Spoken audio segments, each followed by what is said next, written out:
বড়ো চুক্তিৰ সন্দৰ্ভত হোৱা কিছু ডেভেলপমেণ্ট এই গোটেইখিনি সামৰি মই আপোনালোকক সম্বোধন কৰিব খুজিছোঁ।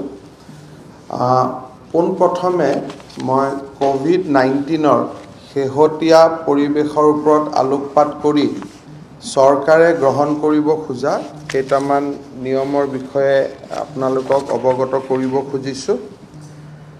আমাৰ অসমত আজিৰ দিনটোত প্ৰায় 30,000 অৰ্থাৎ 29,830টা এক্টিভ কোভিড কেছ আছে। কোভিডত মৃত্যুৰ সংখ্যা 608লৈ বৃদ্ধি পাইছে।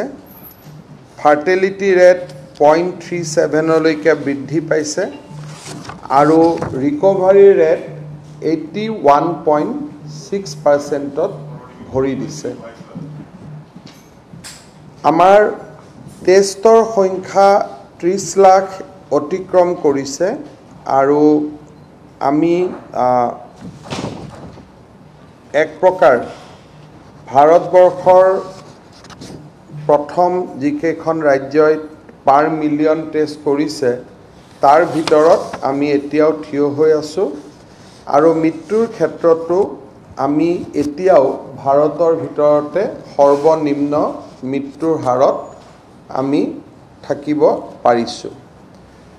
আমাৰ যিটো কেছ ডাবলিং ৰেট আছিলে, আমি প্ৰায় 30 দিনৰ ডাবলিং ৰেট আছিলে, এতিয়া আমাৰ 36 দিনলৈ বৃদ্ধি পাইছে।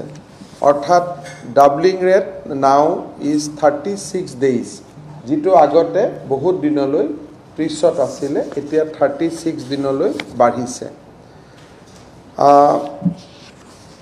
আমি দেখা পাইছোঁ যে যোৱা ছেপ্টেম্বৰ মাহটোত যদিও চলিত মাহ প্ৰতিদিনাই আমি এভাৰেজ 2,400 আমি নতুন কেছ পাইছোঁ। যদিও কেন্দ্ৰীয় চৰকাৰে 3,000ৰ আশংকা কৰিছিলে, আমি প্ৰতিদিনত আজি পৰ্যন্ত 2,400কৈ আমি নতুন কেছ পাইছোঁ।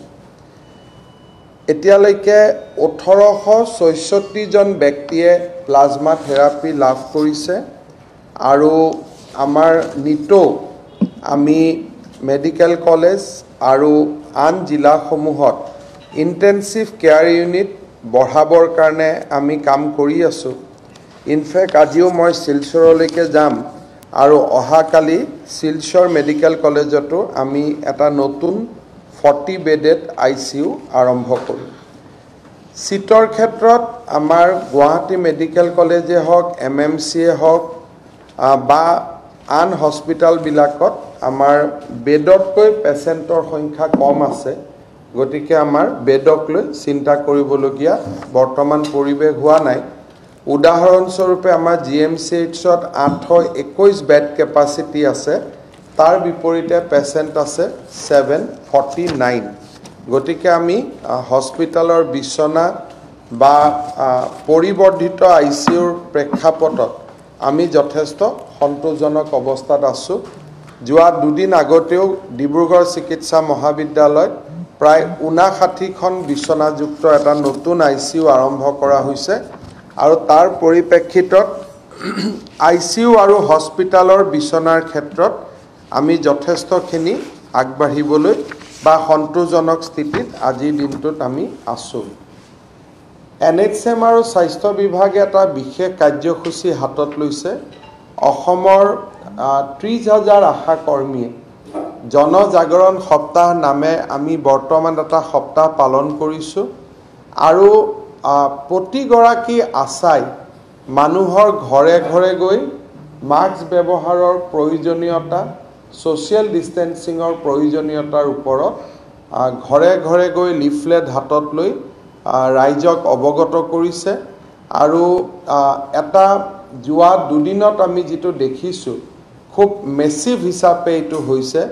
একেবাৰে IS কলনীৰ পৰা আৰম্ভ কৰি কোনোবা গাঁৱৰ ভিতৰৰ গাঁও এখনৰ কোনোবা চুবুৰীৰ মানুহলৈ প্ৰতিগৰাকী ব্যক্তিৰ ঘৰতে আশা কৰ্মীসকল যোৱাৰ বাবে চেষ্টা কৰিছে আৰু মই ভাবোঁ যে এই জনজাগৰণ সপ্তাহে দুৰ্গা পূজাৰ আগত মাস্ক ব্যৱহাৰৰ ক্ষেত্ৰত বা ছ'চিয়েল ডিষ্টেন্সিঙৰ ক্ষেত্ৰত এটা সজাগতা বৃদ্ধি কৰিব। অসম চৰকাৰে আমি টেষ্ট আৰু অলপ ৰেম্প আপ কৰাৰ কাৰণে চিন্তা কৰিছোঁ।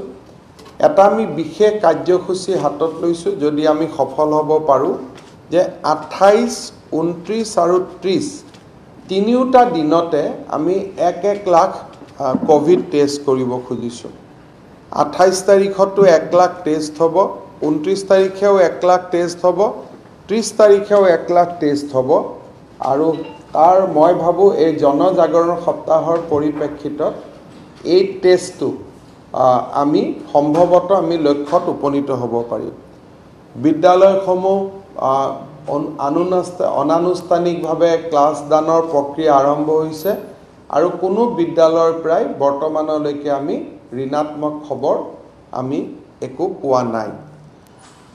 কেইটামান কোভিডৰ ওপৰত আমি বিশেষকৈ বিমান যাত্ৰীসকলৰ সুবিধাৰ বাবে আমি কেইটামান নতুন সিদ্ধান্ত লৈছোঁ।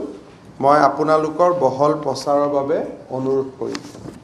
আপোনালোকে জানে যে আজি যেতিয়া আমি বিমানবন্দৰত আহিব লাগে, বিমানবন্দৰত এজন উৰাজাহাজৰ যাত্ৰী অহাৰ পিছত কেইবাখনো ফৰ্ম ফিল আপ কৰিব লাগে। তাৰ পৰিপ্ৰেক্ষিতত বিমানবন্দৰত যথেষ্ট লোকৰ সমাগম হয় আৰু তাতে এটা ছ'চিয়েল ডিষ্টেঞ্চিঙৰ সমস্যা হৈ যায়। তাৰ পৰিপ্ৰেক্ষিতত আমি এটা এপ লঞ্চ কৰিছোঁ, সেইটো হ'ল visitassam.org, visitassam.org। এই এপটোলৈকে যদি আমি যাওঁ, বিমানবন্দৰত যিখিনি ফৰ্ম ফিল আপ কৰিব লাগে এই ফৰ্মখিনি আমি এপটোতে দেখা পাম। আৰু তাত যদি আমি ফিল আপ কৰি লওঁ আৰু ইয়াত যদি আমি মাত্ৰ মোবাইলতে দেখাই দিওঁ, তেতিয়াহ'লে বিমানবন্দৰত আমি আৰু নতুনকৈ কোনো ফৰ্ম ফিল আপ কৰিব নালাগিব। আৰু যদি ফৰ্মখন ডাউনলোড কৰি লিখি লৈ তেওঁলোকে হাৰ্ড কপিও আমাক জমা দিয়ে, তেতিয়াও বিমানবন্দৰত কোনো ফৰ্ম জমা দিব নালাগে বা ফৰ্মখন জমা দিলে হ'ল লিখিব নালাগে, বহুখিনি সময় ছেভ হ'ব।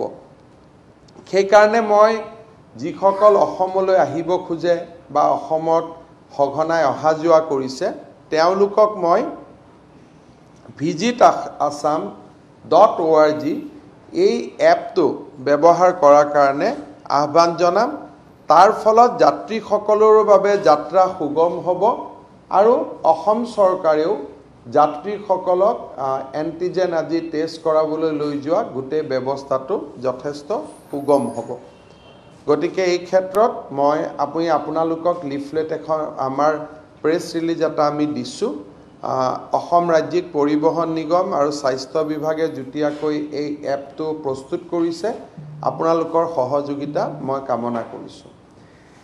এয়াৰ পেছেঞ্জাৰৰ ক্ষেত্ৰত কেইটামান আমি নতুন নিয়ম বা নতুন প্ৰট'কল আমি দিছোঁ বা প্ৰট'কল অহাকালিৰ পৰা বলবৎ হ'ব, সেই বিষয়ে মই আপোনালোকৰ দৃষ্টি আকৰ্ষণ কৰিব খুজিছোঁ। এতিয়া যদি এয়াৰ পেছেঞ্জাৰ এজন আহে, তেওঁ এণ্টিজেন টেষ্ট কৰাৰ পিছত নিগেটিভ হওক পজিটিভ হ'লেতো হস্পিটেলত আহিলে, নিগেটিভ হ'লে তেখেত 10 দিন হোম কোৱাৰেণ্টাইনত থাকিব লাগে। এতিয়া আমি এই 10 দিনৰ হোম কোৱাৰেণ্টাইন আমি প্ৰত্যাহাৰ কৰিছোঁ। তাৰ পৰিৱৰ্তে এজন যেতিয়া যাত্ৰী আহিব, তেওঁক আমি এণ্টিজেন টেষ্ট কৰিম আৰু RT-PCR টেষ্ট কৰিম। যদি তেওঁ 2200 টকা আমাৰ সৰু সজাই দি দিয়ে, তেতিয়াহ'লে এণ্টিজেন্টৰ ৰিজাল্ট আমি RT-PCR ৰিজাল্ট আমি এদিনত দি দিম আৰু ৰিজাল্টটো পোৱাৰ লগে লগে তেওঁৰ কোৱাৰেণ্টাইন শেষ হৈ যাব। তাৰমানে basically 10 days will be reduced to just 24 hours.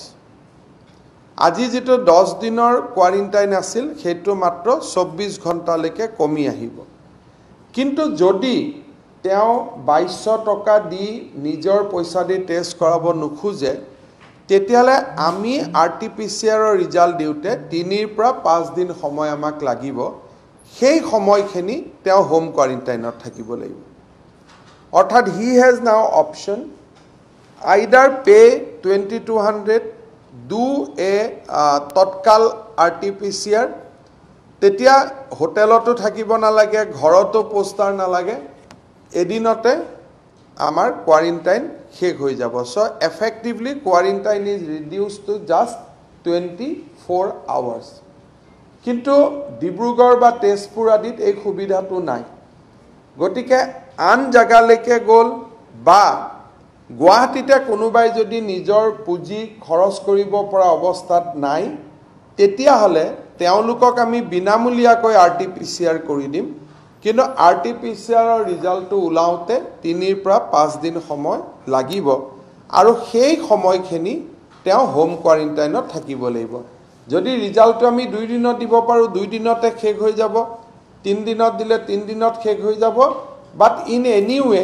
Not মোৰ দেন 5 ডেজ আমি ভাবো যে এইখিনি সুবিধা কৰি দিয়াৰ ফলত অসমত আমাৰ উৰাজাহাজৰ যাত্ৰীসকলে তেওঁলোকৰ যাত্ৰা বা হোম কোৱাৰেণ্টাইন আদিৰ যি ৰিকুৱাৰমেণ্ট আছিল হেতু বহু পৰিমাণে কমি যাব এটা ভাৰতত প্ৰথমবাৰৰ বাবে আমি বৰ্তমান এটা সিদ্ধান্ত লৈছো বেসড অন সাইন্টিফিক এভিডেন্স যে কোভিড পজিটিভ হৈ যোৱা ৰোগী যদি উৰাজাহাজেদি অহা যোৱা কৰে বা ৰেলেদি যদি অহা যোৱা কৰে তেওঁলোকে নতুনকৈ কোনো টেষ্ট কৰিব নালাগে দ্যাট মিন্স মই যদি পজিটিভ আছিলো এতিয়া মই নেগেটিভ হৈ গলো তাৰমানে আৰোগ্য হৈ যি 1 লাখ লোক ঘৰলৈকে উভতি আহিলে বা আমাৰ অসমত আজি দিনত ৰিকভাৰ হোৱা ৰোগীৰ সংখ্যা হ'ল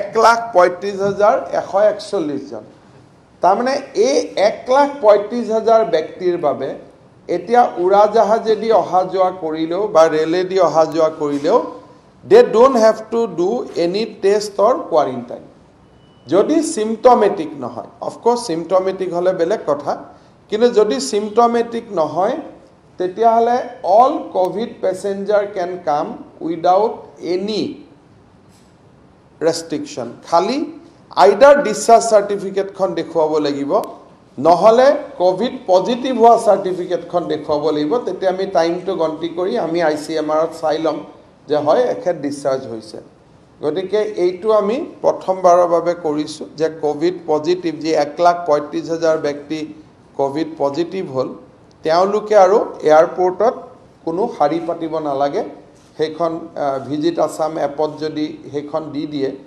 আৰু সেইখন দেখুৱালে তেওঁলোক সিধে ঘৰলৈকে গুছি যাব পাৰিব এতিয়া আমি বৰ্তমান আমি জানো যে তেওঁলোকৰ এন্টিবডি আছে কিছুদিন গতিকে আমি সেইখিনি কৰিছো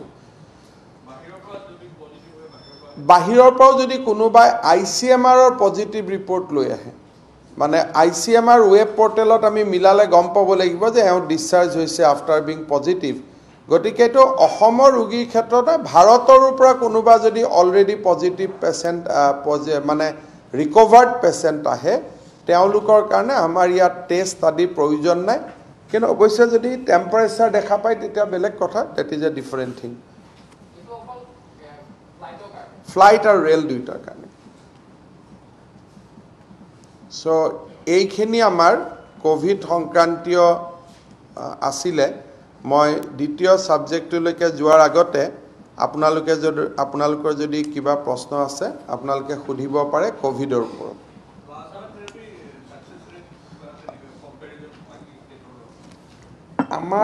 আমি গুৱাহাটী মেডিকেল কলেজত কেইটামান ক্লিনিক্যাল ট্ৰায়েল কৰি আছো এটা হৈছে বৰ্তমানলৈকে আমি ৰেমডিচিভিৰ দিয়া পেশেন্টৰ সংখ্যা 1000 ক্ৰছ কৰিলে প্লাজমা থেৰাপিও 1800 ক্ৰছ কৰিলে আমাৰ মেডিকেল কলেজে ক্লিনিক্যাল প্ৰেজেন্টেশন এটা বনাইছে যেটো আমি আপোনালোকক দিব পাৰিম কিন্তু আমাৰ যেটো শৰ্ট সিদ্ধান্ত সেইটো হল যে আৰ্লি ষ্টেজত যদি প্লাজমা দিয়ে ইট ইজ এফেক্টিভ সেইটোৱে হল যে আৰ্লি আৰু মডাৰেট ষ্টেজত দিলে আমি আৰু এটা মেডিসিন ৰেমডিচিভিৰৰ লগত আৰু এটা মিক্স কৰি মেডিসিন আমি ক্লিনিক্যাল ট্ৰায়েল হিচাপত দিছো American FDA to emergency authorisation কৰিছিলে তাৰ বেচিছত আৰু এটা ট্ৰায়েল আমাৰ জিএমচিএইচত বৰ্তমান চলি আছে হেতু আমি প্ৰথম নামটো আছিল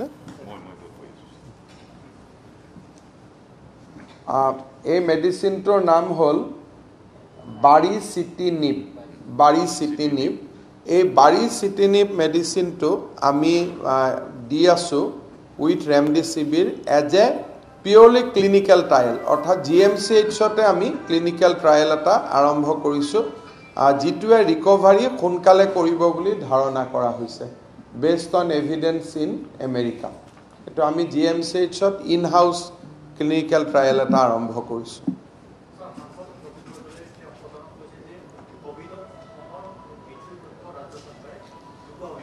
চক এইবিলাক গোটেই কনফিউজিং কথা।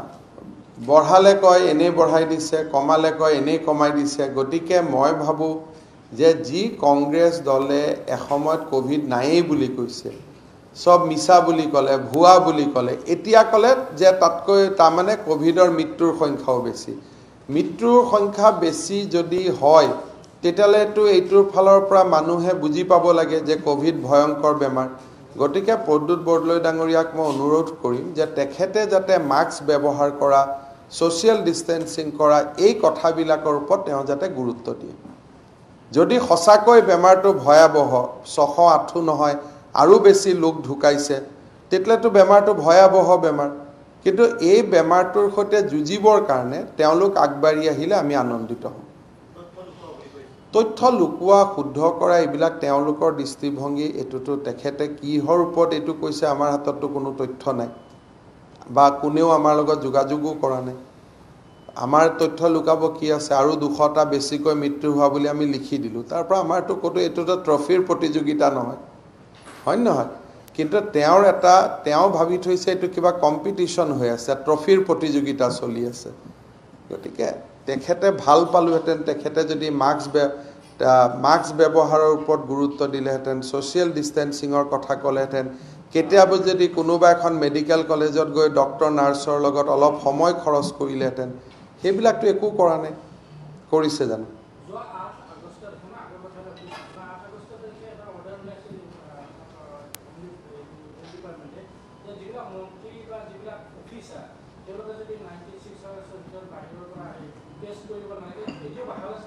এতিয়াতো এক প্ৰকাৰ এটাতো মন্ত্ৰী বিধায়ক বুলি নহয়, এইটো ৰেলৰ হওক, সকলো চৰকাৰী বিষয়া কৰ্মচাৰী যদি চৰকাৰী কামত যায় তেতিয়াহ'লে তেওঁলোক 96 ঘণ্টাৰ ভিতৰত ঘূৰি আহিলে কোৱাৰেণ্টাইন আৰু টেষ্ট নালাগে। সেইটো আছিলে চৰকাৰৰ ঘোষণা, কাৰণ একোজন অফিচাৰ মাহত 4 বাৰো যাব লাগে। এতিয়াতো সাধাৰণ মানুহৰ কাৰণেও এইটো সিদ্ধান্ত হৈ গ'ল যে আপুনি RT-PCR টেষ্ট কৰক, 24 আৱাৰ্ছৰ ভিতৰতে আপুনি মুক্ত হৈ গ'ল।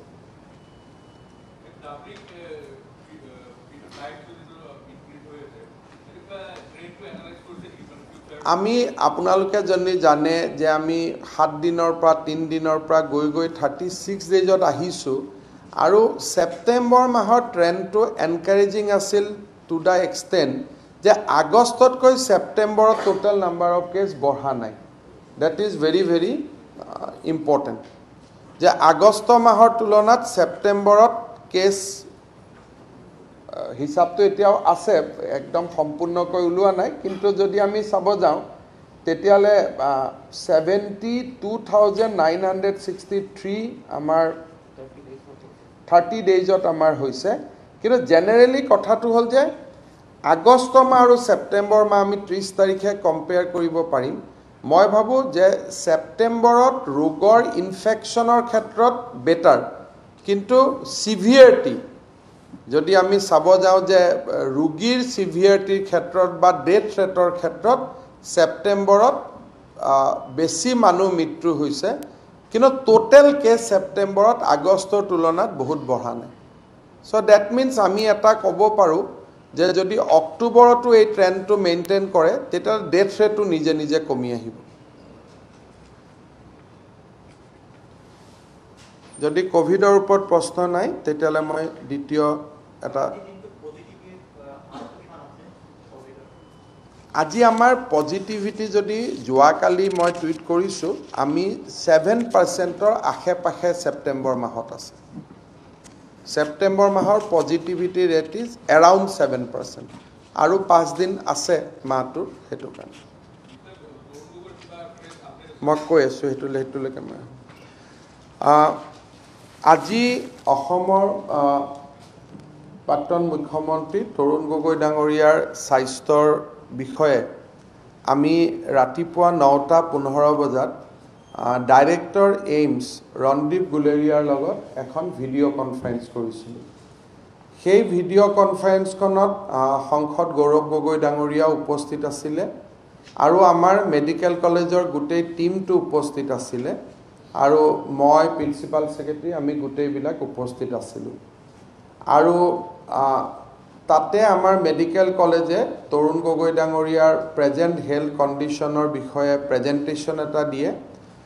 ডাইৰেক্টৰ এইমছে সন্তুষ্টি প্ৰকাশ কৰিছে যে আমাৰ যিটো লাইন অফ ট্ৰিটমেণ্ট আছিলে সেইটো ঠিকে আছে আৰু এডিশ্যনেলি তেখেতে কেইটামান গগৈ ডাঙৰীয়াক টেষ্ট কৰিব পৰামৰ্শ দিছে আমাৰ মেডিকেল কলেজৰ কৰ্তৃপক্ষক আৰু তেখেতে 2 এদিনতে এইমছৰ পৰা এজন ফেকাল্টিক গগৈ ডাঙৰীয়াক চাবৰ কাৰণে পঠিয়াই দিম বুলিও তেখেতে আমাক জনাইছে। আজিৰ দিনটোত তৰুণ গগৈ ডাঙৰীয়াই 3 লিটাৰ অক্সিজেনত 94 অক্সিজেন সেচুৰেশ্যন মেইনটেইন কৰিছে, অৰ্থাৎ অভাৰনাইট তেওঁৰ স্বাস্থ্যৰ উন্নতি হৈছে যোৱাকালিৰ তুলনাত। যোৱাকালি 6 লিটাৰ আছিলে, আজি 3 লিটাৰলৈকে নামিছে আৰু যোৱাকালি 6 লিটাৰত 92 আছিলে, আজি 3 লিটাৰতে 94 আছে আৰু আজি আমাৰ প্ৰায় 1 ঘণ্টা ভিডিঅ' কনফাৰেন্স হৈছিলে উইথ ডাইৰেক্টৰ এইমছ, যোন ৰণদীপ গুলেৰিয়া নিজেই পালমিনাৰী মেডিচিনৰ তেওঁ এজন ফেকাল্টি আৰু বিশেষজ্ঞ। গতিকে আমি ৰাতিপুৱা 9:15 উই হেড এ ভিডিঅ' কনফাৰেন্সিং আৰু তাত গৌৰৱ গগৈ ডাঙৰীয়াও উপস্থিত আছিলে। গগৈ ডাঙৰীয়াৰ হেল্থৰ ওপৰত এইখিনি আপডেট। এতিয়া মই 2টা সৰু চৰকাৰৰ নতুন আঁচনিৰ বিষয়ে ক'ব খুজিছোঁ। আপোনালোকে জানে যে আমাৰ অসম পুলিচৰ কৰ্তব্যৰত যিসকল আৰক্ষী কনিষ্টবল তেওঁলোকক ফুড এলাউন্স হিচাপে অৰ্থাৎ নিজৰ খোৱা বোৱাৰ কাৰণে ৰাজ্য চৰকাৰে প্ৰতি মাহত 1200 টকা দি আছিলে। অহা 1 অক্টোবৰৰ পৰা প্ৰযোজ্য হোৱাকৈ আমি তেওঁলোকৰ যিটো মান্থলি ৰেচন এলাউন্স সেইটো আমি 2000 টকালৈকে বৃদ্ধি কৰিছোঁ। এইটো এটা আমাৰ বাজেটত কমিটমেণ্ট আছিল আৰু ইয়াৰ ফলত অসম আৰক্ষীৰ সকলো জোৱান কনিষ্টবলৰ এটা বিশেষ সুবিধা হ'ব যে এমাহত তেওঁলোকৰ ৰেচনৰ খৰচ 1200 টকাত আছিল, এতিয়া তেওঁলোকে 2000 টকা পাবলৈ সক্ষম হ'ব। এই স্কিমটো আমি ফৰেষ্ট বেটেলিয়নলৈকেও এক্সপাণ্ড কৰিম। তেওঁলোকৰ প্ৰপ'জেল আমি পোৱা নাই, পালে আমি ফৰেষ্ট পুলিচ বেটেলিয়নকো এই সুবিধাটো আমি দিব গৈ আছোঁ। অসমৰ চাহ উদ্যোগৰ ক্ষেত্ৰত মই 4টা স্কিম এনাউন্স কৰিব খুজিছোঁ। এইটো উদ্যোগটোৰ ওপৰত। আপোনালোকে জানে যে যোৱা কিছু বছৰত অসমৰ চাহ উদ্যোগে এক কঠিন পৰিৱেশৰ মাজেৰে গতি কৰিছিল। লকডাউনৰ সময়ছোৱাত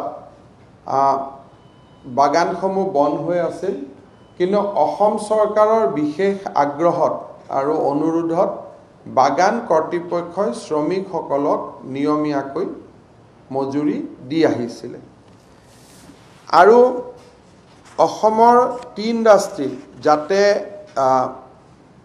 এটা তেওঁলোকৰ ফাইনেন্সিয়েল ভায়েবিলিটি বা ফাইনেন্সিয়েল চিটুৱেশ্যন আমি যাতে তাত কিছু পৰিমাণে অসম চৰকাৰে সহায় কৰিব পাৰে on the basis of certain principle, তাৰ কাৰণে মই 4টা স্কিম এনাউন্স কৰিব খুজিছোঁ। এটা হ'ল যে যদি কোনোবা এটা চাহ উদ্যোগে কমাৰ্চিয়েল বেংকৰ পৰা ৱৰ্কিং কেপিটেল লোন লয়, তেতিয়াহ'লে সেই ৱৰ্কিং কেপিটেল লোনৰ ওপৰত অসম চৰকাৰে 3% ইণ্টাৰেষ্ট ছাবভেনশ্যন দিব। তাৰমানে আজি যদি এখন টি গাৰ্ডেনে 2 কোটি টকা যদি বেংকৰ পৰা লোন লয় ৱৰ্কিং কেপিটেল, তেতিয়া তেওঁ 20 লাখ টকা ইণ্টাৰেষ্ট বেংকক দিব লাগিব। তেতিয়া তাৰ 6 লাখ টকা ৰাজ্য চৰকাৰে উভতাই দিব so first scheme is as an interest subvention of 3% per annum will be provided on the working capital loan taken by a tea garden but individual benefit কোনো গাৰ্ডেনক এটোত আমি 20 লাখতকৈ বছৰি ওপৰত নিদো there is a overall cap of 20 lakhs so গুটে এতিয়াৰ পৰা কি হ'ব যে চাহ উদ্যোগসকলে যেটো বছৰটো চলিবৰ কাৰণে বেংকৰ পৰা ওয়াৰ্কিং ক্যাপিটাল লয় তাতে 3% সুদ ৰাজ্য চৰকাৰে বেংকক উভতাই দিব তাৰমানে 3% ইন্টাৰেষ্ট সাবভেনশন কৰিব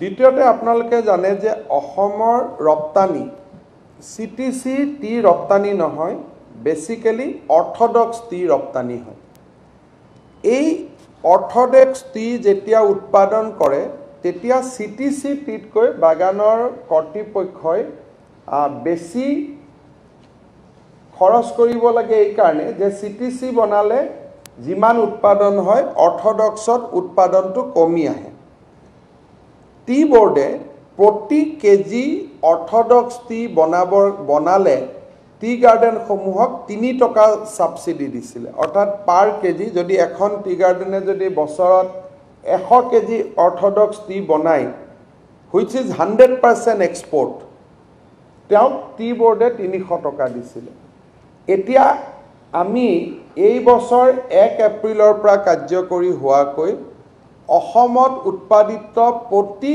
কেজি অৰ্থডক্স টিৰ বিপৰীতে অসম চৰকাৰে 7 টকা ৰা সাহায্য আগবঢ়াব 7 rupees per kg অৰ্থাৎ টি বোৰ্ড আৰু অসম চৰকাৰৰ দুইটা যদি আমি ৰা সাহায্য মিলাই দিও তেতিয়ালে 1 কেজি অৰ্থডক্স টি উৎপাদন কৰিলে 10 টকা ৰা সাহায্য পাব ইয়াৰ ফলত অসমৰ চাহৰ ৰপ্তানি যেহেতু অৰ্থডক্স টি ডমেষ্টিক কনজাম্পশন নাই ইন্টাৰনেশনাল মাৰ্কেটত যায় গটিকে অসমৰ চাহৰ ৰপ্তানি বহুগুণে বৃদ্ধি হ'ব বুলি আমি আশা কৰিছো The first scheme is 3% interest subvention on working capital.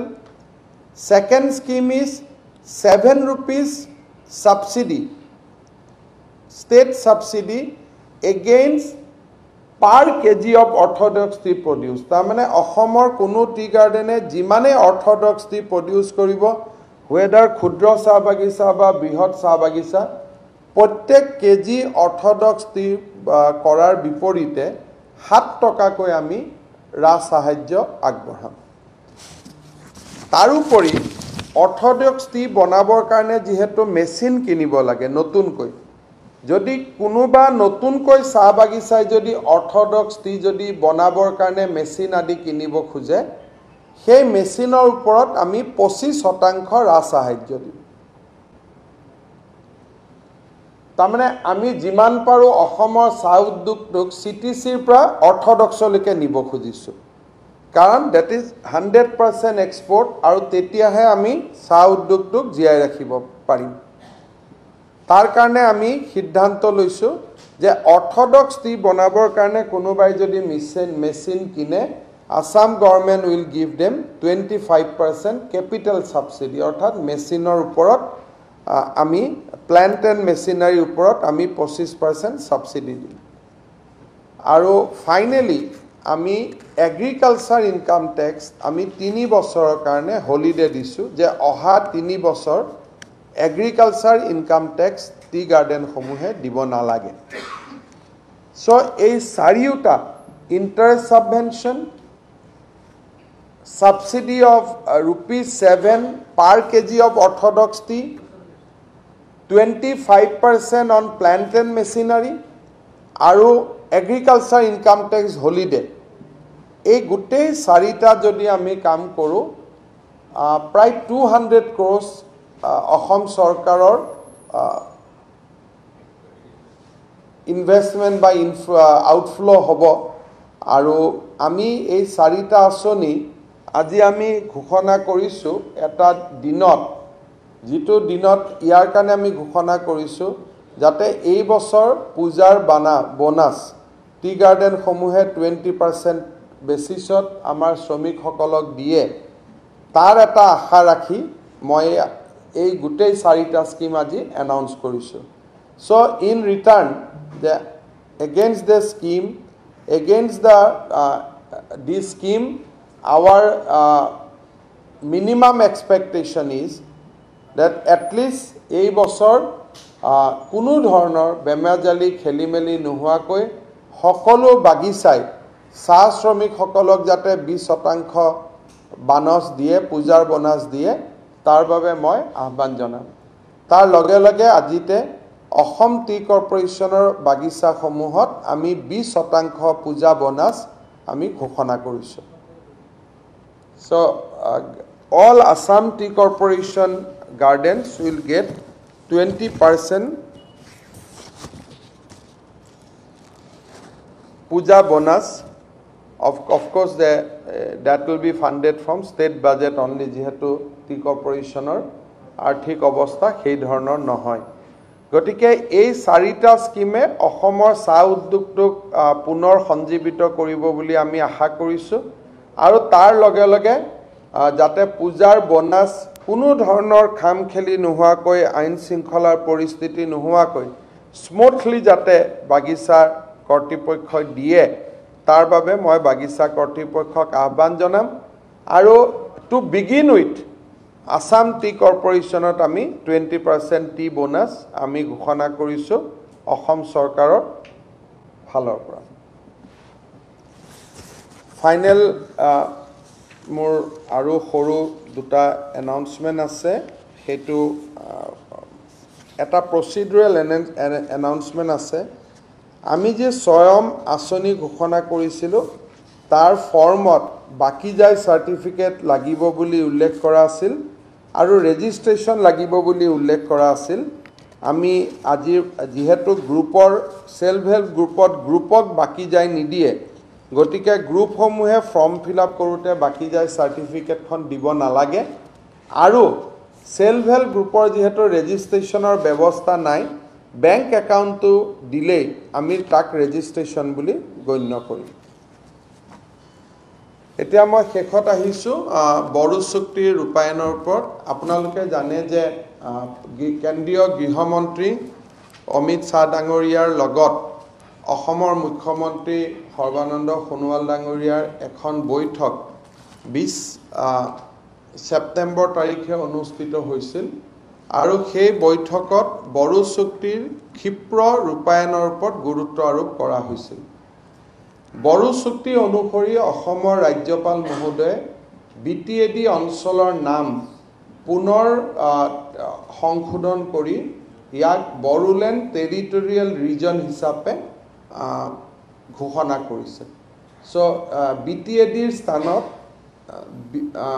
সেই চাৰিওখন জিলা খামৰি কোকৰাঝাৰ চিৰাং বাস্কা ওদালগুৰি জিলা খামৰি বৰ্তমান এই খণ্ডটোক বা এই অঞ্চলটোক বিটিয়া ৰূপে পৰিচিত হ'ব অসমৰ ৰাজ্যপাল মহোদয়ে ইতিমধ্যে বড়ো চুক্তিৰ এই এটা ক্লজক ইমপ্লিমেন্ট কৰাৰ কাৰণে তেখেতে অনুমোদন দিছে তৃতীয়তে বড়ো চুক্তিৰ এটা ডাঙৰ দফা আছিল যে কিছু বড়োলেণ্ড অঞ্চলৰ ওচৰ চুবুৰীয়া যিবিলাক বড়ো অধ্যুষিত গাঁও বিটিচিৰ পৰা বাদ পৰি ৰৈছিল তেওঁলোকে এই বিটিচিত অন্তৰ্ভুক্ত হ'বলৈ আবেদন কৰিব পাৰিব য'ত 50% তকৈ ওপৰত বড়ো পপুলেশ্যন আছে ঠিক তেনেকে বিটিচিৰ সীমাত যিসমূহ অনা বড়ো গাঁও আছে য'ত 50% ওপৰত অনা বড়ো লোক আছে তেওঁলোকে বিটিচিৰ পৰা ওলাই আহিবৰ বাবেও আবেদন কৰিব পাৰিব তানে বুথ ইনক্লুশন আৰু এক্সক্লুশন বড়ো গাঁওসমূহ সোমাব পাৰিব অনা বড়ো গাঁওসমূহ ওলাব পাৰিব কিন্তু বড়োলেণ্ডৰ মাজত থকা গাঁওবিলাক নহয় অকল সীমান্তত থকা গাঁও বা বাগিচাসমূহ আৰু এই গোটেই কামখিনি এখন আয়োগৰ জৰিয়তে কৰাৰ সিদ্ধান্ত লোৱা হৈছিল অসমৰ ৰাজ্যপাল মহোদয় আজি সেই আয়োগখনো নিৰ্মাণ কৰি দিছে অসম চৰকাৰৰ প্ৰাক্তন মুখ্য সচিব PP বাৰ্মাই এই আয়োগখনৰ নেতৃত্ব দিব। এই আয়োগখনৰ এগৰাকী সদস্য হিচাপে BTCৰ প্ৰশাসক ৰাজেশ প্ৰসাদ থাকিব। নিখিল বড়ো ছাত্ৰ সন্থাৰ প্ৰতিনিধি হিচাপে জয়ন্ত বসুমতাৰী থাকিব আৰু BTAD অঞ্চলৰ অন্যান্য লোকসকলক প্ৰতিনিধিত্ব কৰিবলৈ ডালিম বায়ন তেখেত থাকিব। অৰ্থাৎ আপচুৰ পৰা জয়ন্ত বসুমতাৰী আৰু অন্যান্য সম্প্ৰদায় লোকসকলক প্ৰতিনিধিত্ব কৰিবলৈ ডালিম বায়ন। অৰ্থাৎ PP বাৰ্মাৰ অধ্যক্ষতাত এই কমিশ্যন হ'ব। কমিশ্যনৰ কাৰ্যকাল 6 মাহ থাকিব। তাত আন 3 গৰাকী সদস্য হ'ল BTCৰ প্ৰশাসক ৰাজেশ প্ৰসাদ, জয়ন্ত বসুমতাৰী আপচুৰ হৈ আৰু অন্যান্য সম্প্ৰদায়ক প্ৰতিনিধিত্ব কৰিবলৈ ৰাজ্য চৰকাৰে ওদালগুৰিৰ ডালিম বায়নক নিৰ্বাচিত কৰিছে। এই কমিশ্যনখনেই পৰৱৰ্তী পৰ্যায়ত BTCৰ আসনৰ সংখ্যা 40ৰ পৰা 60 কৰা আৰু সমষ্টিবিলাকক পুনৰ গঠন কৰাৰ ক্ষেত্ৰতো চৰকাৰক পৰামৰ্শ দিব। এই দুইটা কাম হৈ যোৱাৰ লগে লগে অহা এমাহৰ ভিতৰত ৰাজ্য চৰকাৰে বড়ো ভাষাক সহযোগী চৰকাৰী ভাষাৰ মৰ্যাদা দিয়াৰ যিটো এটা ক্লজ আছে আৰু বড়োলেণ্ডৰ বাহিৰত Bodo Kachari territorial council welfare territorial কাউন্সিলৰ যি প্ৰস্তাৱ আছে তাক ৰূপায়ণৰ ক্ষেত্ৰতো ৰাজ্য চৰকাৰ আগবাঢ়িব। ইয়াৰ উপৰিও বড়ো চুক্তি ৰূপায়ণৰ ওপৰত আৰু বহুখিনি দফাৰ ওপৰত ক্ৰিয়ান্বিত কৰাৰ বাবে ৰাজ্য চৰকাৰ আৰু কেন্দ্ৰীয় চৰকাৰ আলোচনাত সিদ্ধান্ত হয় আৰু সময়ে সময়ে এই বিষয়ে আমি আপোনালোকক জনাই থাকিম।